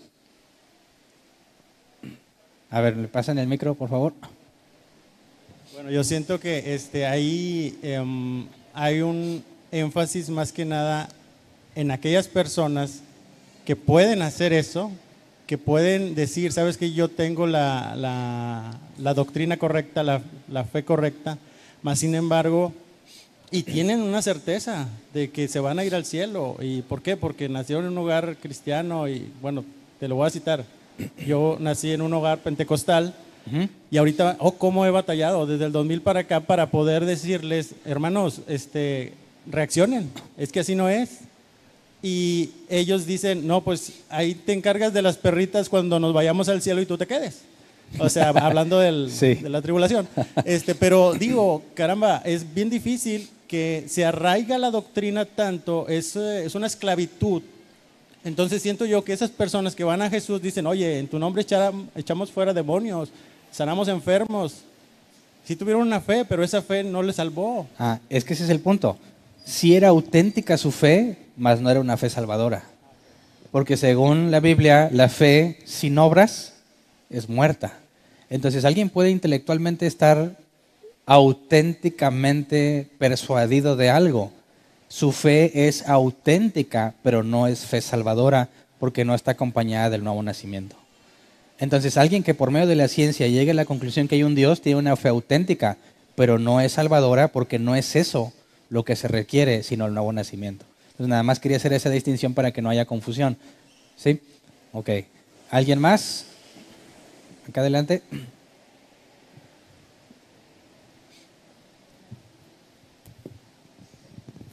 Sí, buenas tardes, pastor. Buenas tardes. Hace tiempo yo estuve estudiando casi todas las versiones de las Biblias y llegué a la conclusión de que también me topé con la Biblia la del oso. No sé si la he escuchado. Bueno, obviamente eso está en Praga, ¿verdad? Y se supone que en el museo en Praga está la Biblia original o copias. Yo digo que es una fotocopia. Entonces, llegué a la conclusión y de hecho yo la imprimí, o sea, yo la tengo impresa. Ujú.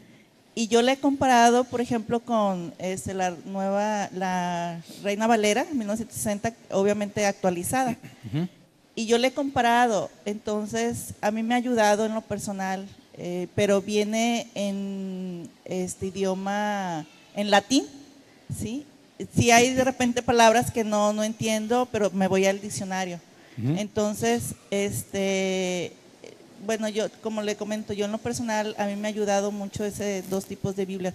Y la nueva versión internacional, no recuerdo si viene de las sociedades bíblicas, Ujú. pero no recuerdo si viene también por parte de las editoriales de los Testigos de Jehová. Que yo sepa, no. ¿No? Ok. Y aquí el punto es, aún la antigüedad, por ejemplo, la Biblia del Oso y la comparas con la Reina Valera 60, la confiabilidad que ellas pueden tener va a depender de qué tanto se acercan a los originales. Ahora, en ese momento, la cantidad de textos que tengo entendido que era un máximo de 12 que estaban a disposición se utilizaron para determinar lo que el original decía.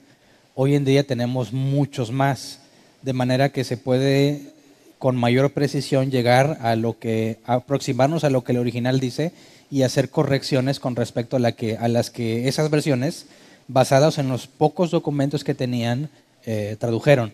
Entonces, pudiésemos tener versiones más precisas que esa porque tenemos mayores recursos a la mano que los que ellos usaron. Entonces, no propiamente la antigüedad de cuando se escribió determina su confiabilidad, sino de dónde la tradujo y la confiabilidad de esos textos.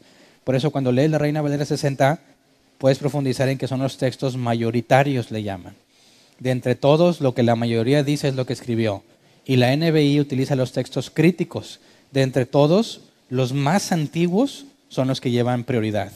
Por eso, cuando lees la Reina Valera 60 y la NBI encuentras diferencias. No porque tuvieron un plan malévolo para que la NBI sea del diablo, sino porque las fuentes son distintas. ¿Alguien más?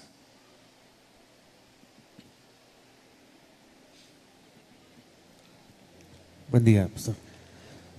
La palabra canon, pastor, según he entendido, tiene que ver con vara o medida, algo así. Uh-huh.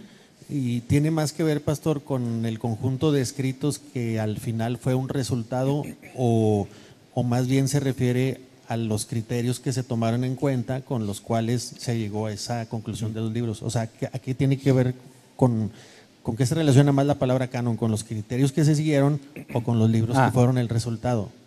Bueno, el canon se formó con los criterios, pero si te fijas, ante el canon de Marción, donde él asegura que eso es lo que Dios dijo, dice, no, cualquiera que diga está inspirado por Dios tiene que apegarse a este estándar, y ese es el canon bíblico. De ahí viene la idea del canon, que es el estándar para toda comparación. Para formar el estándar se aplicaron criterios, pero los criterios no son el canon, ¿verdad? En cierta medida podríamos decir que los dos vienen siendo como canon o medida, si Sí. le damos ese sentido. Es como llegamos a ese canon para decir, esto es lo que Dios dijo. Si no se parece a eso, no te creo. Y luego el resultado, los libros, el conjunto de libros, por así decirlo, ahora son la medida o el canon para nuestra fe cristiana, por así decirlo. Exacto. Cuando mencionan, pastor, de no contradecirse, algo así, eso tiene que ver con el criterio de la ortodoxia, ¿verdad? Que tiene que ser congruente. Porque de los cuatro, el segundo era algo así como el de que fuera ortodoxia. Entonces más tarde se mencionó el de no contradecirse. ¿Tiene que ver el no contradecirse con que forme parte de... ¿Tiene que ver con ese segundo criterio? ¿O porque no lo el no escuché contradecirse dentro está dentro de la ortodoxia. Sí, ese es mi Que pregunta. vaya de acuerdo a la enseñanza de los apóstoles y de Jesús. El tercero es que fuese relevante y el cuarto es que haya sido usado ampliamente. Sí, Entonces, sí. en el segundo de la ortodoxia se valida si concuerda o no Tiene concuerda. que ver con que no se contradiga. Ahí es donde entraría el no contradecirse. Sí. Los católicos apostólicos romanos, que se llaman así, creo que también tienen los 27 del Nuevo Testamento de nosotros, ¿verdad? Y aun y cuando tengamos ese mismo canon o esa misma medida, pastor, en cierta medida podríamos decir que no se les ha revelado nuestro Señor Jesucristo, no han tenido esa revelación. Entonces, aún y teniendo ese mismo canon, por así decirlo, pues es insuficiente. No que la escritura sea insuficiente. No sé si Me Es estoy que dando no- a entender y concuerdo. No hay forma de asegurar generalmente que ningún católico tiene la revelación de Dios. Eso es imposible. Tendrías que preguntarle a cada uno por el fundamento bíblico a ver si lo tiene. No dudamos que entre los católicos haya personas verdaderamente convertidas.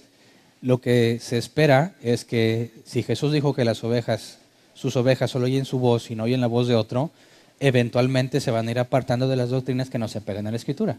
Un católico nunca te va a decir eso, ¿verdad? Porque él asegura que la Escritura no es el único estándar, sino que te falta el magisterio y la tradición. Por eso hay cosas que ellos aseguran que aunque tenemos el Nuevo Testamento, ellos aseguran que María, como lo leí hace tiempo, fue concebida sin pecado y ascendió en un cuerpo glorificado. Dice, oye, pero ninguno de los 27 libros dice eso. Ah, no, pero por tradición. Ah, bueno, pues ahí está el problema. Es imposible asegurar que tienes la máxima autoridad en un lado y en otro. Así que ellos no aseguran que una es la máxima, sino que es parte. Ellos aseguran que la Escritura es parte, la tradición es parte y el magisterio es parte. Y hasta que tienes los tres, tienes la verdad. Pero eso lo pondremos a prueba al comparar el canon en la próxima clase, el Antiguo Testamento nuestro con el de ellos. Pastor, no tengo nada en contra de que nos preparemos, nos instruyamos y podamos aprender a lo mejor algo de griego, algo de hebreo y todas esas cosas. Que se entienda, y hago la aclaración. Pero vamos a pensar se menciona la palabra los originales, ¿verdad? Y los originales estaban algunos en griego, vamos a hablar del Nuevo Testamento. Y una persona, un individuo en algún país del mundo sabe griego, ¿verdad? Porque es su lengua natal. Y tiene la Biblia en griego, tiene el original.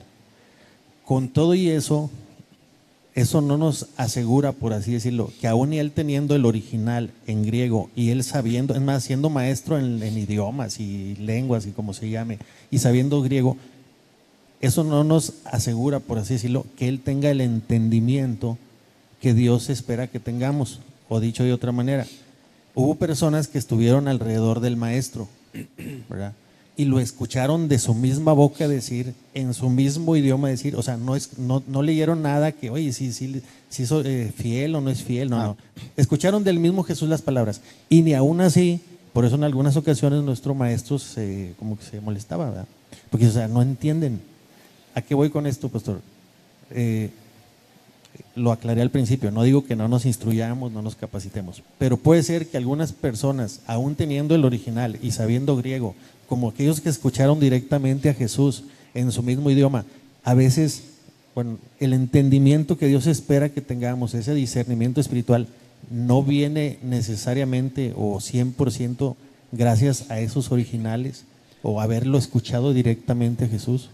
No, claro que no. Jesús le dijo de los fariseos y los maestros de la ley, hagan lo que dicen, porque ellos enseñan la ley de Moisés, pero no hagan lo que ellos hacen. A pesar de que su conocimiento era correcto y cuando lo enseñaban era correcto, su práctica, su vida, evidenciaba que no eran de Dios. Yo les dijo, ustedes son de vuestro padre el diablo. Entonces Jesús deja en claro cuando le dice a Nicodemo que es necesario nacer de nuevo. Y se lo dice un maestro de la ley, alguien que domina el tema. No es suficiente. Eres maestro de la ley y no sabes que lo que se requiere es el nuevo nacimiento y lo regaña, por así decirlo. ¿Cómo es que siendo maestro no sabes? Entonces, el conocimiento verdadero que puedas acumular no es salvífico. Solamente por medio del nuevo nacimiento, según la soberana voluntad de Dios, es que alguien tiene acceso a la salvación. Por eso es misericordia y es gratuito. Si mi conocimiento contribuyera a mi salvación, no podrías hablar de una salvación como un don, sino como un mérito. Sí, dicho de otra manera, pastor, claro que el ir a los originales nos puede dar luz y nos puede ayudar en nuestro entendimiento. No estoy diciendo que no sea así, pero de ahí a que eso pensemos, a que sea mayor al testimonio que el mismo Espíritu Santo nos puede dar, y no estoy diciendo, no vamos a saber griego, no vamos a leer los originales, no. Pero según entiendo tu respuesta, estás de acuerdo con ese punto de vista. La última, pastor. Para alguien engañar a alguien, yo alcanzo a percibir que hay un espíritu, ¿verdad? Por así decirlo, un ser X. Creo que el engaño existe, ¿verdad? Y alguien que pretende engañar, pues sería muy muy tonto de su parte querer engañar haciendo algo muy diferente al original. Entonces no sé si estés de acuerdo con la opinión o cuál es tu punto de vista. O sea, lo que no nos estás diciendo es que no estemos apercibidos de que podamos ser, que pueda haber entes, espíritus o como le quieran llamar, que pretendan engañar al cristiano que quiere ser lo más bíblico posible, como dice Efesios, para que ya no seamos niños fluctuantes, llevados por doquiera. O sea, al dar tu opinión acerca de tantas versiones que hay ya de la Biblia, no estás diciéndonos eso, ¿verdad? O sea, no estás diciendo, o sea, muchachos, no se preocupen, no hay nada en el mundo ni ningún ser creado que pueda querer venir a engañar a los que dicen ser cristianos. No nos estás diciendo eso, ¿verdad? No, sí, cualquiera te puede tratar de engañar, ¿no? Y si partes de que los que no han nacido de nuevo están sujetos y sumisos a la voluntad de Satanás, asumes que son controlados no por Dios, sino por Satanás. Y si alguien te quiere engañar, nunca vendría de parte de Dios, ¿verdad? El punto es que a la hora que nosotros, según la Escritura, se nos llama a permanecer firmes, es en el conocimiento de la revelación especial de Dios, por medio de la Escritura. Los ministerios y todo están establecidos para que estés firme en la doctrina correcta. Entonces, más que verlo como una lucha espiritual, es una práctica diligente de adquirir conocimiento bíblico para que cuando llegue la prueba y la tentación ante un engaño, puedes decir como Jesús dijo, escrito está.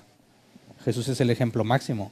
Jesús defendió su postura y su posición en el desierto por medio de la Escritura. Eso es lo que nosotros debemos hacer. Ante las tentaciones e invitaciones de Satanás, él mismo presente o cualquiera uno de sus hijos, siempre la respuesta debe ser, escrito está.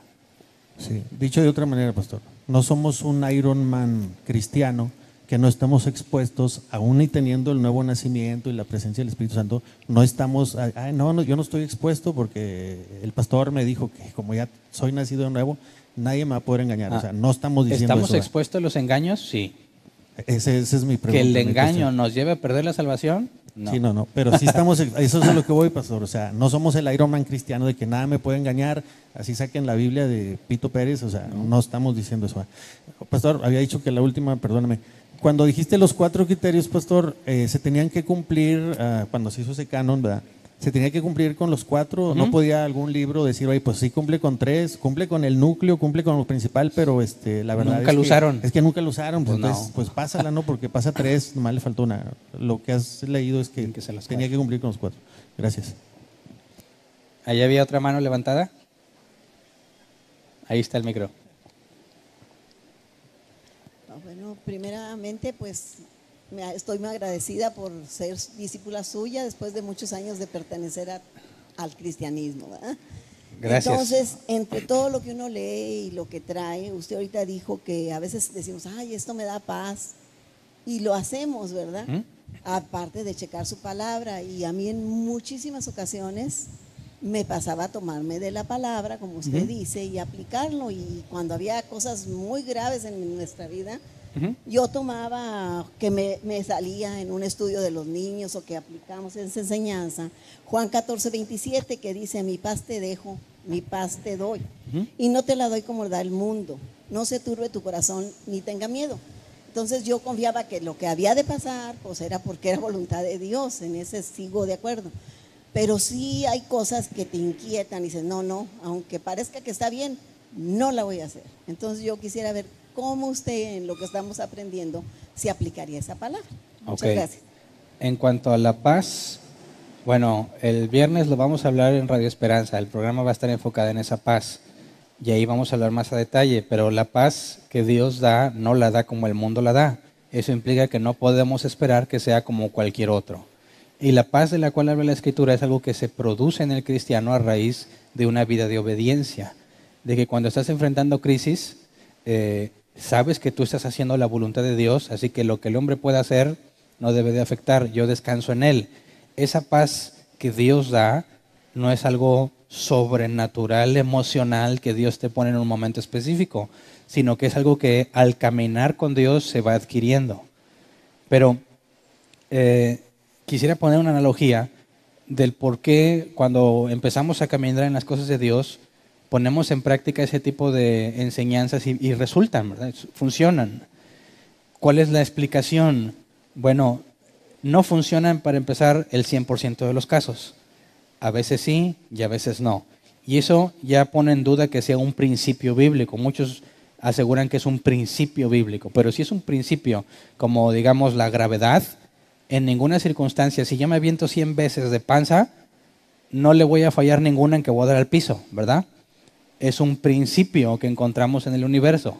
Cuando alguien asegura enseñar un principio bíblico, debe de cumplirse siempre.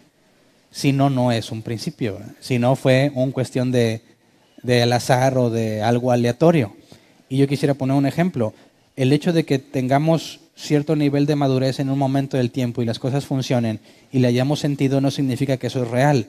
Por ejemplo, a mí me enseñaron que Santa Claus existía. Espero que no haya niños oyéndome. A mí me enseñaron que Santa Claus existía y en mi experiencia, algunos años me traía lo que le pedía, otros años no. Entonces me hacía cuestionar. Fíjate que la lógica es la misma que muchos cristianos asumen. Dicen, yo te declaro sanidad. Oye, no sané. Ah, es que algo hiciste mal, te faltó fe. ¿Qué le dicen a los niños cuando Santa Claus no le trajo lo que él quería? Pues no te portaste tan bien. Entonces viene a ser mi culpa, ¿verdad? ¿Sí o no? Fíjate que es la misma analogía, ¿verdad? Viene a ser mi culpa. Y yo puedo decir, es que funciona. Yo le pedí a Santa Claus y me lo trajo. Yo tengo la experiencia de que funciona, sí, pero en el conocimiento limitado que tengo, interpreto lo que funciona de esa manera y cuando no funciona me echo la culpa a mí. Ya cuando crees que me digo, no, pues es que no me traían lo que yo pedía, no porque me portara mal, sino porque no tenían dinero. Y ya sé que lo que pasa, entonces yo decía que Santa Claus, bueno, parecía que funcionaba, pero cuando se te revela a profundidad cómo es que ese supuesto Santa Claus eran tus papás y a veces tenían y no, todo tiene sentido y te das cuenta que lo que tú pensabas que funcionaba, no funcionaba por lo que tú pensabas, sino que había otros factores que no entendías. Y por eso a veces sí y a veces no. Ese concepto de la paz aplica igual. A veces que no queremos ayunar y no te va a dar paz decir, ay, voy a dejar de comer 3 días. Se siente tan bien. No, tu carne se va a defender. ¿Cómo? Me voy a desmayar, ¿eh? Ahí me voy. Me desmayo. No, tu carne se opone. No vas a tener paz.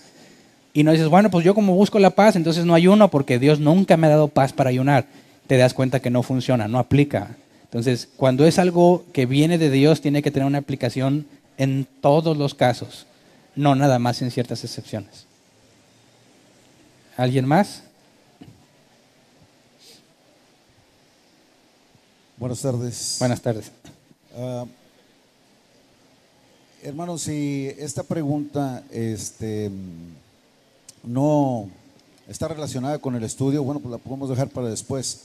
Se trata de lo siguiente: en estos días la gente religiosa que celebran las fiestas, las 7 fiestas de Dios, ¿verdad?, dadas al pueblo de Israel, estuvieron celebrando la fiesta de las cabañas, ¿verdad? En estos días pasados, de acuerdo que el pueblo judío utiliza el calendario lunar y todo eso, ¿verdad?, coincide en estas fechas.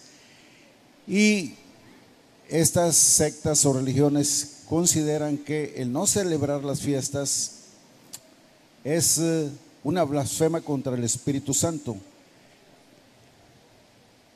De acuerdo con Lucas capítulo 12, dice, ¿verdad?, que el que hablare contra el Hijo del Hombre le será perdonado, pero el que hablare o blasfemare contra el Espíritu Santo no le será perdonado. Yo creo que ninguno de nosotros queremos caer en ese error, ¿verdad?, de hablar o blasfemar contra el Espíritu Santo. Y a lo mejor la iglesia ya tiene muy claro este punto, pero yo todavía no, ¿verdad?, porque algunas religiones o sectas dicen que la blasfemia contra el Espíritu Santo, ¿ves?, no es guardar las fiestas, como dicen los adventistas o los que guardan las fiestas, sino que estos dicen que el no aceptar al Señor Jesucristo como su Salvador, esa es la blasfemia contra el Espíritu Santo. Ahora, tenemos hoy en día los recursos, ¿verdad?, de analizar, de ver todas estas pasajes o preguntas, ¿verdad? Porque tenemos el original, el griego, el hebreo, que anteriormente ni siquiera oíamos hablar de él, ¿verdad? Gracias a Dios por ello, porque tenemos ese acceso, ¿verdad? Y lo bueno es que es temprano, hermanos, ¿verdad? Y esta pregunta, ¿verdad? Pues me nace porque es muy importante, ¿verdad? Y yo tengo unos amigos que practican estas fiestas, no viven aquí, viven en los Estados Unidos, pero ellos dicen, ¿verdad?, que el no guardar las fiestas de Dios, ¿verdad?, que Dios le diera a Moisés, es blasfemia contra el Espíritu Santo. Pero más que todo, yo veo y pienso, ¿verdad?, que son reglas o doctrinas de Elena de White, ¿verdad?, que es la profeta o profetisa de los adventistas. Si tienes respuesta a esta pregunta, Hernán, bien, si no la dejamos para después. A lo mejor es algo que está muy claro, pero para mí, ¿verdad?, dada a todas esas fuentes de doctrinas erróneas, ¿verdad?, porque hemos de ver que la palabra de Dios no es de personal interpretación, ¿verdad? Y hay tal vez muchos criterios, pero la verdad solo es una. Ok, apliquemos los 4 criterios a la enseñanza de esta mujer. La idea de que si no celebras la fiesta de los tabernáculos es la blasfemia del Espíritu Santo, ¿procede de un apóstol o de un colega de apóstol? No, sobre todo porque Pablo dice que unos se fijan en días y otros no, cada quien hágalo con tal de que sea para el Señor. Las cosas del Evangelio no es cuestión de tomar, vestir o celebrar días. Se trata de una comunión interna con Dios a través del nuevo nacimiento y el Espíritu Santo. Entonces, cualquiera que asegure algo contrario a la enseñanza de un apóstol, como el hecho de ponerle atención a otros días y otros no, todos los días son iguales, pues ya me lleva a descartar su enseñanza, ya que encuentro que el apóstol Pablo claramente enseña que eso no es cuestión de salvación. Entonces, si alguien quiere celebrar esas fiestas, es libre para hacerlo siempre y cuando lo haga para el Señor.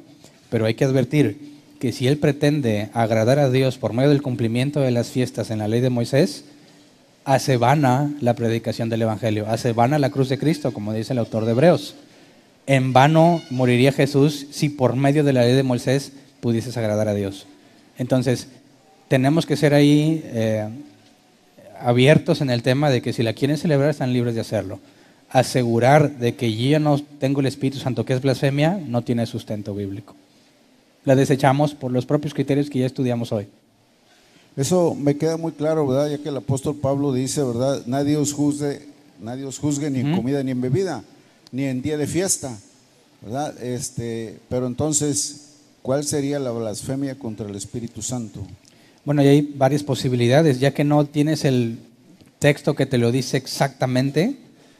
Algunos piensan que es lo que llaman o el pecado imperdonable, es precisamente, según el contexto con la que yo estoy de acuerdo, es en cuanto a atribuirle algo a Dios que es imposible que él haga. En el contexto del que está hablando Jesús, le atribuyen al Espíritu Santo el poder de Belcebú. Y este tipo de declaraciones llevan a blasfemar al Espíritu Santo en lo particular, y es imposible que un verdadero hijo de Dios, como ellos aseguraban, pudiese contradecir la obra del Espíritu. O sea, demuestra que no son hijos de Dios. Y eso hace que sea imperdonable, ya que no han nacido de nuevo. En el caso de estos hipócritas, aseguraban ser hijos de Dios y no lo eran. Eso implica que o están demostrando que ese engaño, esa falsa fe que tienen, no es salvadora, es incorrecta, y por eso les es imperdonable. Pero yo reconozco que hay otras posibles interpretaciones también válidas para el pecado imperdonable, y dado que no dice literalmente lo que es, pues tenemos que ser abiertos en esa parte. ¿Alguien más? Bueno, sí, se escucha. ¿Qué herramientas tenemos ahorita disponibles para tratar de profundizar un poco más? Porque, por ejemplo, alguna vez estuve buscando sobre la Septuaginta, pero luego me confundí porque en unos lugares dice que es nada más la parte del Antiguo Testamento, pero después encontraba en PDF la Septuaginta y era la Biblia completa. Entonces ya no sé si es nada más una parte o Bueno. es toda. Tiene adiciones y muchas cosas que hay que estudiar ahí. Lamentablemente en español casi no hay herramientas.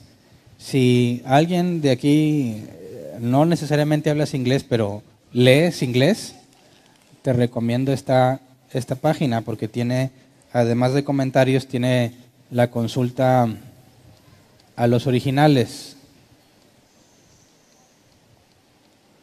BibleHub.com. Te deja consultar el original de distintas maneras, te pone directo a las concordancias Strong, a muchos otros diccionarios, a un montón de comentarios y es gratuita. El único problema es que todo está en inglés. Hay una versión en español de esta que se llama Biblia Paralela.com y tiene algunas cosas de esta traducidas, pero le falta mucho. Si tienes acceso a internet y solo lees español, pues aquí es un buen principio. Le pones el pasaje y te lleva al original y te lleva ahí nada más la concordancia Strong, su significado. Pero si no tienes normalmente acceso a internet, ahí te puedes acercar con los de multimedia y hay un software que se llama eSword, que también tiene su página, creo que es .com, y ellos hicieron un sistema donde le puedes cargar diccionarios en español y aquí tienen ya una recopilación de este software con la concordancia Strong y otras concordancias muy buenas y puede ser una buena herramienta para que empiecen a estudiar. Entonces, al que le interese profundizar, estas tres cosas son gratis. El software de este ministerio, ellos dicen que es gratuito y la única condición que te ponen es que si tú lo pasas, sea gratuito, así que no te estamos pasando algo pirata. Dice, oye, Hernán está pasando software, bueno, es gratuito. Y allá lo puedes pedir y con una USB te lo dan para que instales en tu PC, porque es para Windows. Esta está en español y está en línea, está limitada, pero lo ideal es que alguien de nosotros que sepa traducir bien le dedique tiempo para traducir un montón de cosas que en español no existen. Entonces, pero bueno. Lo mejor sería tratar de aprender griego y hebreo y como que buscarlo Pues sí. lo más original. La idea es que, bueno, podrías empezar desde el principio. Voy a aprender hebreo antiguo. Bueno, pues te vas a meter a un curso que te va a tomar meses, ¿verdad? O años. Y luego ahora sigue el griego. Y bueno, pues es bueno también. Pero para el estudio cotidiano, ¿qué vas a hacer mientras? Este tipo de herramientas te simplifican. No que no lo hagas, ¿verdad? Claro que si puedes. Yo quiero hacerlo, no he podido. Aquí no he encontrado un lugar donde te enseñen bien los lenguajes los originales, nomás en Estados Unidos, y Dios no me ha dado ni el tiempo ni el dinero para irme para allá, pero mi intención es certificarme en griego y en hebreo, pero mientras tanto, ahí hay herramientas muy buenas. Gracias. ¿Hay otra pregunta acá? Acá primero. Buenas tardes, pastor. Buenas tardes. Esta pregunta no es mía, es de Anita, pero le da pena. Okay.